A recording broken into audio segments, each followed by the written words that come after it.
Welcome to Malleswari diaries. ఈరోజు నేను breakfast కోసం ఉల్లిపాయలు, పచ్చిమిరపకాయలు, బంగాళదుంప, టమోటా ఇవన్నీ కోసి క్యారెట్ స్టవ్ మీద కుక్కర్ పెట్టి కుక్కర్లో కొంచెం నూనె వేసి ఆ నూనెలో లవంగాయలు జీలకర్ర వేసి తాలింపు కోసం అలా అయిన తర్వాత ఈ ముక్కలు కూడా వేసేసానండి. ముక్కలు వేసి ఉప్పు, అల్లం వెల్లుల్లి పేస్టు, ధనియాల పౌడరు వేసాను. వేసి కొంచెం 2 నిమిషాలు అలా వేగిన తర్వాత అంతకుముందే బియ్యం నానబెట్టి ఉంచుకున్నానండి. నానబెట్టి ఉంచిన బియ్యాన్ని కొంచెంసేపు వేయించాను. కొంచెం పసుపు కూడా వేసానండి, కలర్ వస్తుందని. హెల్త్కి మంచిది పసుపు తింటే, అందుకోసం పసుపు కూడా వేసాను. వేసి దాంట్లో ఉప్పు వేసి యాడ్ చేసి ఒక 2-3 నిమిషాలు అలాగ ఫ్రై లాగా ముక్కలకు ఉప్పు అయి పడతాయి అని చెప్పి అలా ఫ్రై చేస్తున్నాను అనమాట.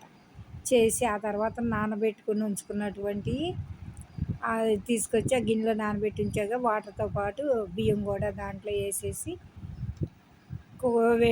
వేడెక్కిన తర్వాత ఇక అప్పుడు ఉప్పు సరిపోయిందో లేదో చూసుకొని కుక్కర్ మూత పెట్టేశాను అనమాట. అది ధనియాల పొడి చేసుకుని ఉంచుకుంటే ఇలా ఈజీగా చేసేసుకోవచ్చు అండి. అల్లం వెల్లుల్లి పేస్ట్ అవి కాకపోతే అల్లం వెల్లుల్లి పేస్ట్ స్టాక్ పెట్టుకోకుండా అదే ఇది అంటున్నారు డాక్టర్ గారు. సపరేట్గా చేసుకోండి అమ్మ, ఇదివరకు పూర్వకాలం ఎప్పటికప్పుడు నూరేవాళ్ళు, ఇంత అనారోగ్యాలు లేవు. ఈ కల్తీ వచ్చేసి ఇలాగా రెండు అసలు కలపొద్దు అంటున్నారండి.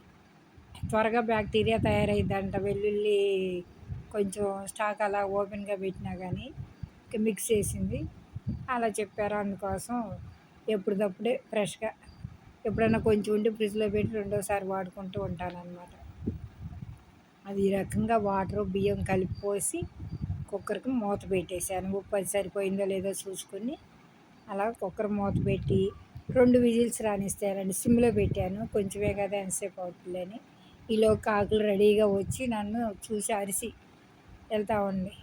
గమ్మత్తు ఒక్కొక్కసారి అండి కొమ్మ ఎదురుగా ప్లేట్ లాక్కొచ్చి మరీ సీరియస్గా చూసినట్టు తింటే నిన్న ఉదయం అనుకుంటా ఏమీ లేవులే అని చెప్పి ఏం చేశాను, కొంచెం పెరుగు, కూలింగ్ పెరుగు, మొన్న రాత్రి అన్నం ఉంటే అసలు ఎప్పుడు నేను పెట్టను, అలాగే కొంచెం కలపకుండానే పక్కన పెట్టాను అనమాట. అన్నం మెతుకులు తింటే లేకపోతే లేదు, ఎప్పుడు వేడి వేడిది పెడతా కదా. ఏమీ లేకపోతే పెరుగు పెట్టండి ఒకసారి చాగంటి గారి ప్రవచనంలో విన్నాను. సరే అని పెరుగు పెడితే పెరుగు తింటా అన్నం ఉందని చెప్పి ఇక ఇలా గుమ్మ చూడ ప్లేట్ తిన్నంగా లాక్కొచ్చి అవతలకు పెడితే అప్పుడు తినేసేసి పెరుగల్లా తినేసి వెళ్ళిపోయినాయి అనమాట. అవి ఈ రకంగా కాకులకి తీసుకెళ్ళి పెడుతున్నానండి. ప్లేటు ఆరకుండానే పెడుతున్నాను. అవి వెంటనే వచ్చి నోరు ఇదవుద్దేమోనని అనుకుంటూనే పెడుతున్నా. సరే కొంచెం ఆరేదాకన్నా టైం లేదు, అలా పెట్టి ఉంచి అవి రాకుండా 2 నిమిషాలు చూస్తే ఆరిపోయిద్దిలే అక్కడ బయట ఫ్యాన్ వేస్తే అనుకున్నాను. తర్వాత నేను కూడా ప్లేట్లో పెట్టుకుని వచ్చి సోఫాలో కూర్చొని తింటుంటే వచ్చినాయండి కాకులు. వచ్చి కాకులతో పాటు పెట్టెలు వస్తే పెట్టెలను తినివ్వట్లేదు అవి. సరే వీడియో తీశాను, మీరు కూడా చూస్తారని చెప్పి నేను కూడా వచ్చి ఇక సోఫాలో కూర్చుంటున్నాను. అది వస్తే ఇప్పుడు ఉండండి కాకులు చూపిస్తానండి. అది మీరందరూ 100 సబ్స్క్రైబర్స్ చేశారు, చాలా ఆనందంగా ఉందండి. అది పర్లేదు, నేను పెట్టి కూడా చూస్తున్నారు.